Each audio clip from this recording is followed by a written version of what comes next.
Today, I would meet the kidnapper, and he would give me Alice. I wouldn't give him any other choice. A drowning man will clutch at a straw. Little by little, without realizing it, I'd come to believe that the story in the manuscript was coming true.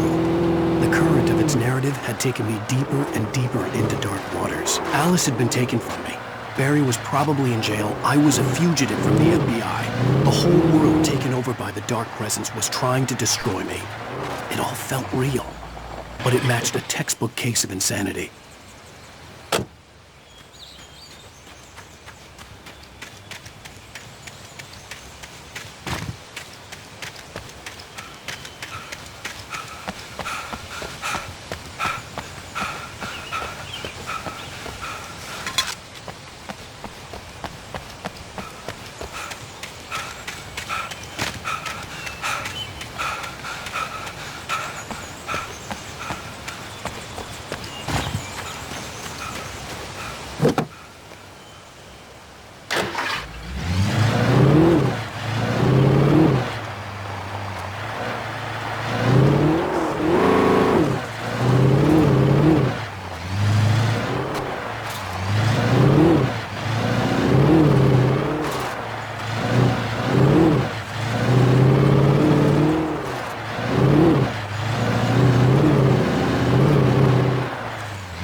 This is Pat Main, and you're listening to KBF-FM. Folks, I want to apologize for kind of abandoning you to that looping music track last night, but I was detained.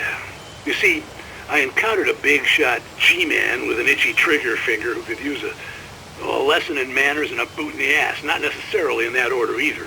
Now, folks, I know I'm not being very informative here, and I apologize for that. I really should just keep quiet, but I'm just so peeved right now, because some people just shouldn't be carrying badges. And I'm just glad that our Sheriff Breaker was there to straighten things out. And if someone I met last night is listening, let me just say, I'm sorry if my mouth got you in trouble. I'm pretty sure you're not the bad guy here. Godspeed, son. I hope you know what you're doing. Now, on a lighter note, I'll be talking to Dr. Nelson all morning. But first, a little music.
Welcome back to KBF-FM. Hope you enjoyed that tune. Now, Doc, you were talking about life and finding that special someone, that soulmate. Well, you were talking about that. I was saying I don't buy it. Well, see, to me, that's strange, because I always pegged you as a hopeless romantic. You got me there, Pat. But I think love's where you look for it. And you need to do a lot of looking, sure. But the idea that there's that one special person out there for you, and if you miss that chance, it's gone forever, and you're forever incomplete. I mean, isn't that depressing? Or, heck, childish even? There's plenty of fish in the sea.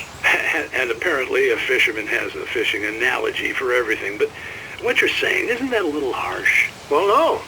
What I am saying is that your potential for finding that connection isn't limited to what's essentially a chance encounter.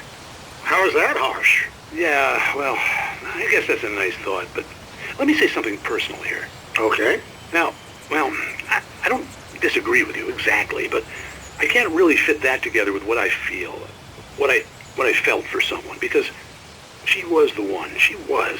And I let her drift away from me. Maybe I didn't put in the work, I don't know, but, well, since then, and it was a long time ago, but since then there hasn't been anyone, not like her. And I'm not saying I dwell on her or haven't moved on. I like my life. I'm not living in the past, but I do miss the way she completed me. You can't argue with the heart, Pat. I'm sorry, folks. I had kind of a scary experience last night, and let's just say it's shaken a few things loose.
For Mott, spying on the writer on the ferry had been a disappointment.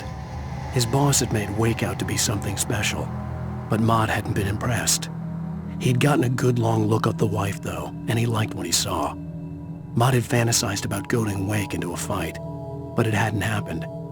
Still, he'd get his chance to see if the writer had anything in him. He'd been promised as much.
I was early.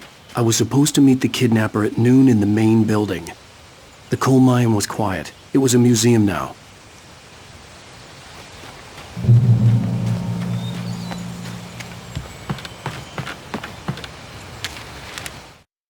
With Nightingale gone and the night wind blowing in through the broken studio window, Maine stared at Sarah.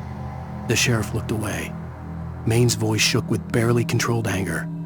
That boy's doing more drinking than thinking. I hope you know what you're doing, Sarah. He's got a sickness in his eyes. You take my word for it. He wants Wake for a reason, and it's not for anything good.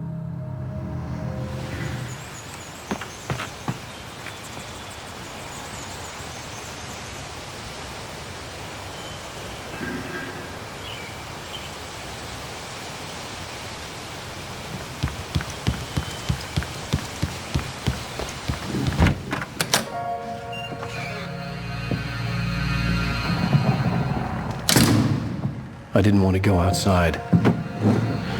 Cops had to be looking for me. The noon sun turned the place into a sauna. The day dragged on.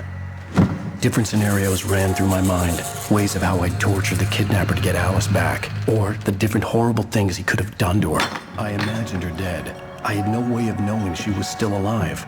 It was killing me. I was running on blind hope. It was all a waste of time. The bastard never showed up.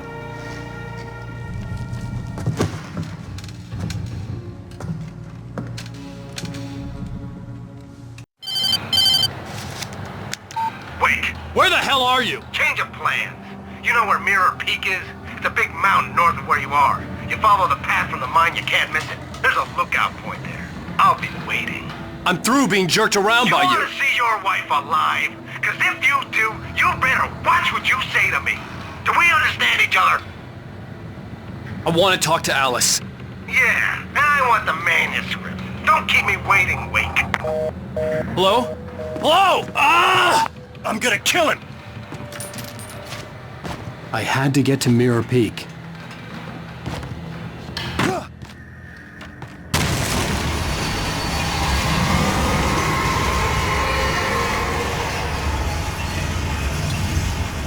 It was close.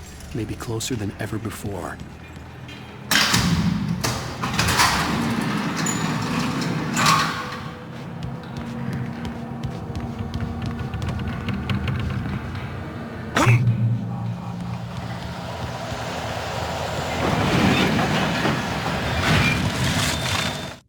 When Thomas Zane fell for Barbara Jagger, it happened fast. She was young, vibrant, and beautiful, full of life.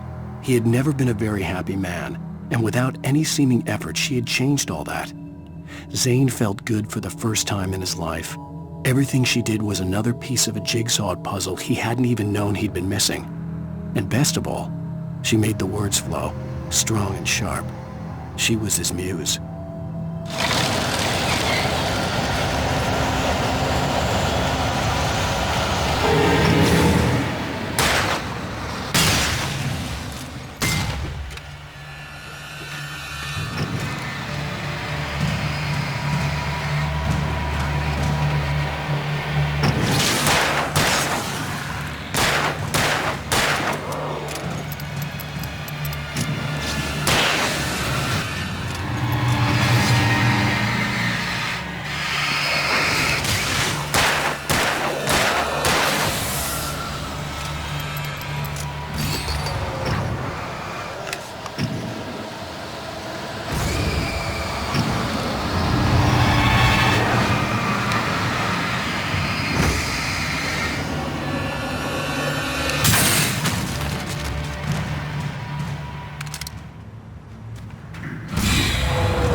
The only way to reach the hillside ahead was to go through the building. I had to find a way to avoid electrocution.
Some of the taken retained echoes of their former selves, but these were just the nerve twitches of a dead thing.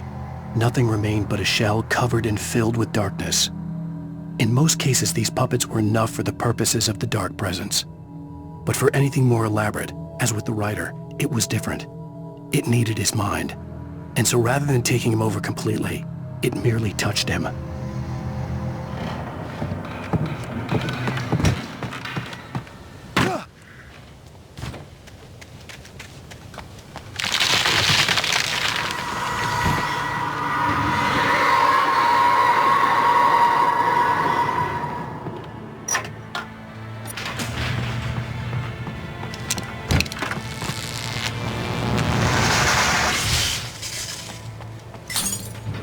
There was no way the flashbang grenades were Standard Power Company equipment.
I stared through the bars of the jail cell. Barry stood behind me, swaying on his feet, looking as ill as I felt. Agent Nightingale stood on the other side of the bars with Sheriff Breaker. Nightingale had a stack of manuscript pages in his hand. He seemed unhinged as he gloated. "Well, I've got you now, Raymond Chandler. It's all here, all the evidence, including conspiracy to murder a federal agent."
I had no real plan. I was going to give the kidnapper all the manuscript pages I had for Alice. If that wasn't enough, I'd hold him at gunpoint and make him talk.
The dark presence was moving ahead of me in the same direction I was going. A cold feeling settled itself in the pit of my stomach.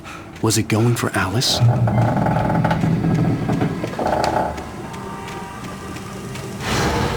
graveyard shift may cause cancer.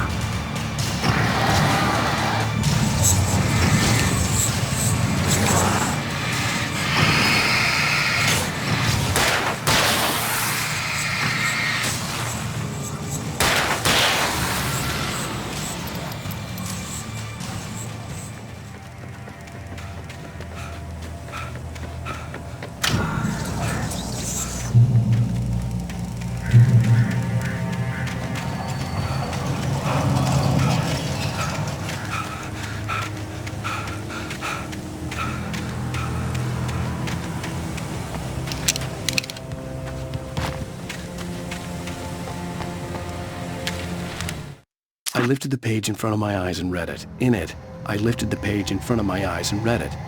In it, I lifted the page in front of my eyes and read it.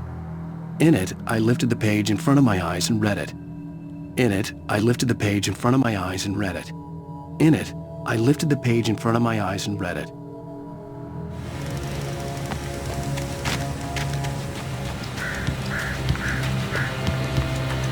The place was dead, a ghost town. Had been for decades, maybe a century.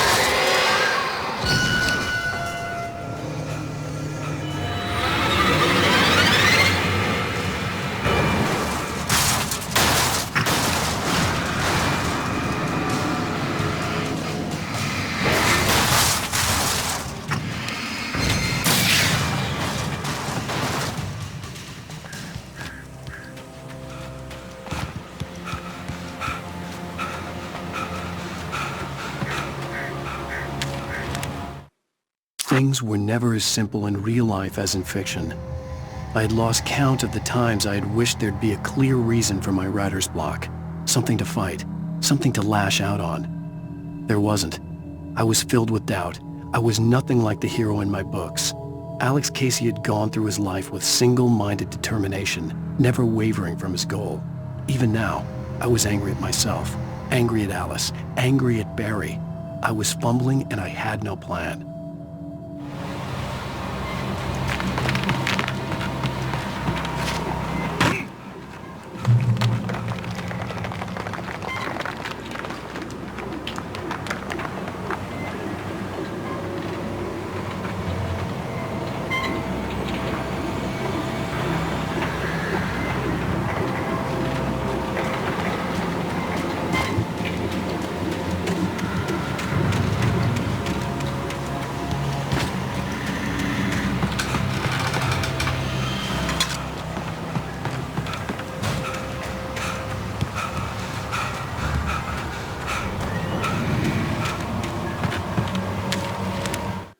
Doc sat down heavily. He examined Barry and Rose. Barry was already recovering. Rose was another story. She was conscious, but she was barely present, almost delirious, disturbed, touched in the head, they used to say. It wasn't the first time Doc had seen someone in such a state, but it had been over 30 years. Doc poured himself a stiff drink. He hadn't forgotten a thing.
Anything outside of riding is a struggle.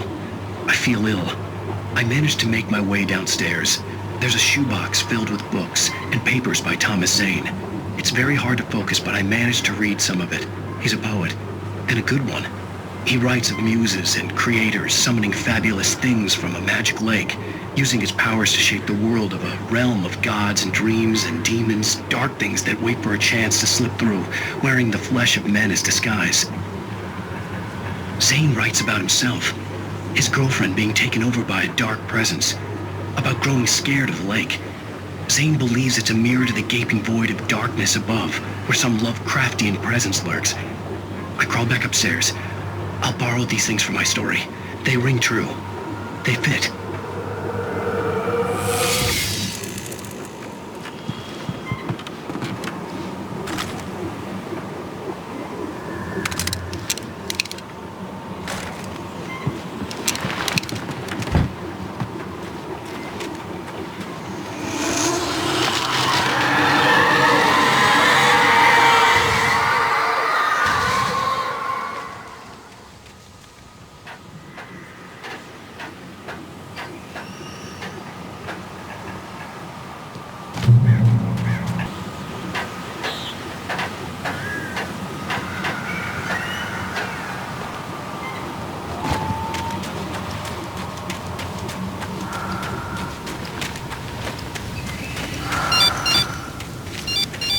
The kidnapper had sent me a text.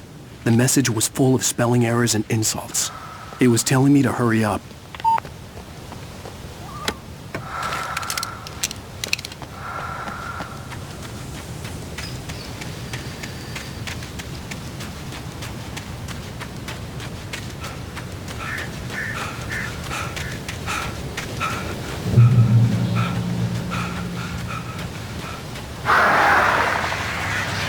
Birds.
Stabbed at my brain.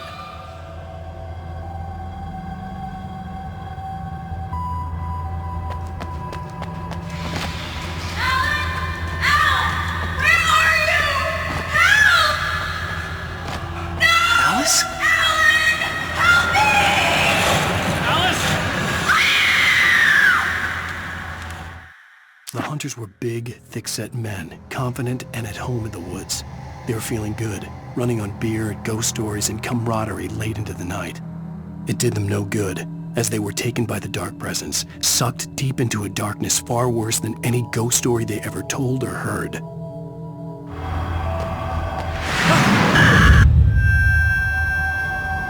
I'm losing it.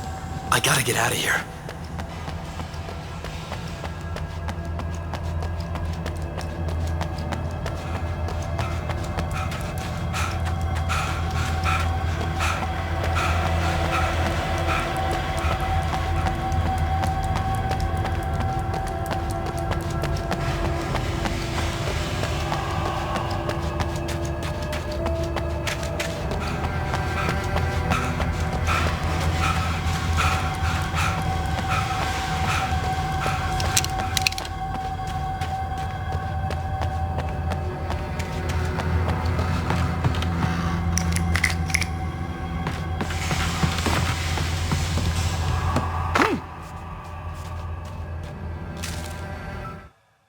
even behind the closed doors and curtains of his grimy room at the Majestic, the local motel.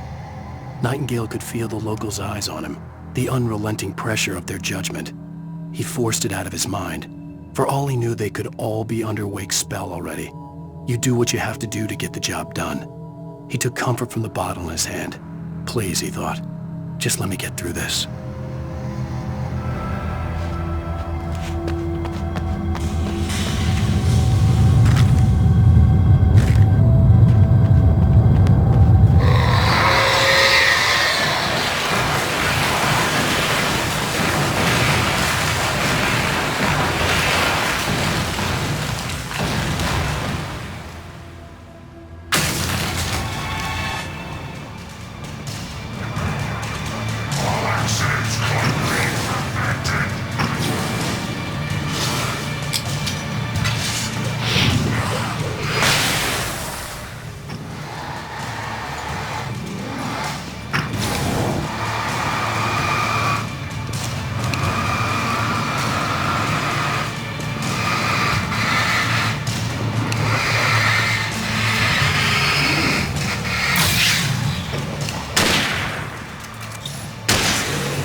I'd have to make my way up this mine shaft in order to go on.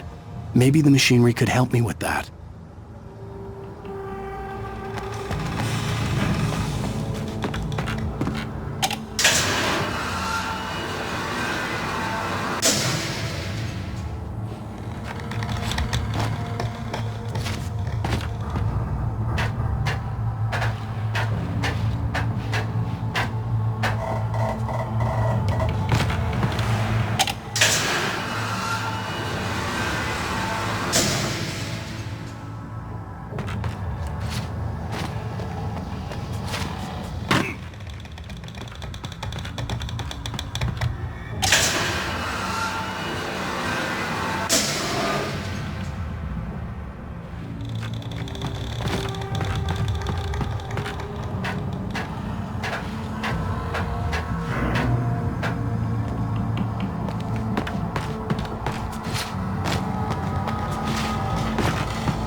Lightning flashed behind the windows of Cauldron Lake Lodge. Tor Anderson laughed and held the steel hammer above his head. Nurse Sinclair was trying to calm him down without success.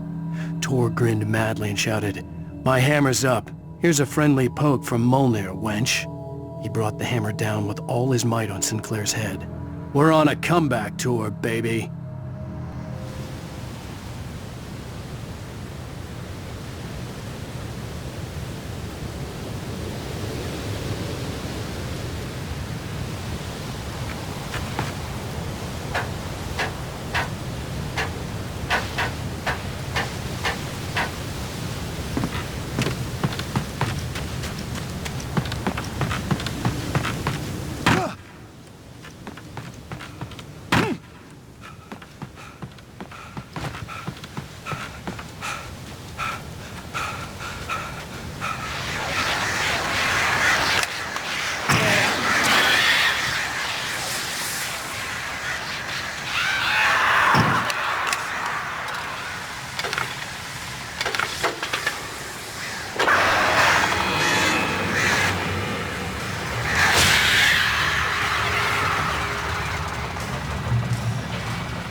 Oh, great. Another cable car. Just great.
had checked all of Stucky's rental cabins.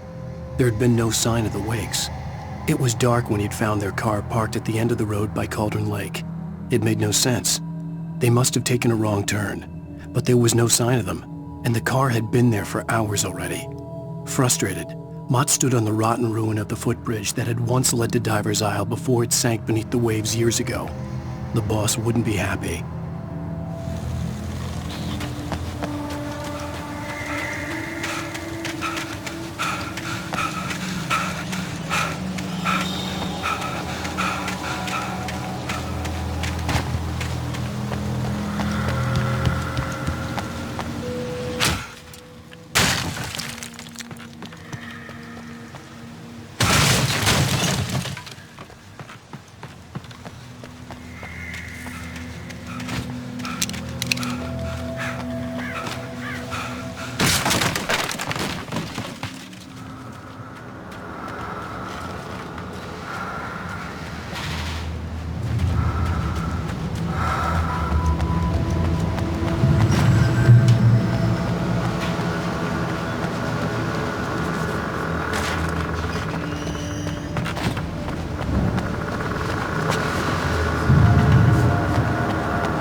See Cauldron Lake. I thought I could make out the spot where the island and the cabin had been.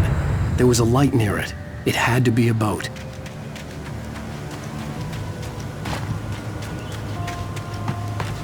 I was close now. I tried to hold on to Alice, but her form melted away. I was losing control. Dr. Hartman stood in her place. I wanted to hit him, but my arms were jelly. He smiled. It was a reassuring smile, and I hated him for it. I had to give you a sedative. Don't fight it. You went through another rough period. Right now, it's very important that you stay calm. We don't want you to have another episode. You're a patient at my clinic. Have been for a while now. Get there fast. I dreaded what I would find. Wait! Are you? Wait! Hey, I'm here! I'm coming! No! Get away! Sorry. Please, it's late. The boss didn't know who he was messing with. I didn't know. I swear, I didn't know. We don't have a wife. We don't know where she is. She's probably drowned.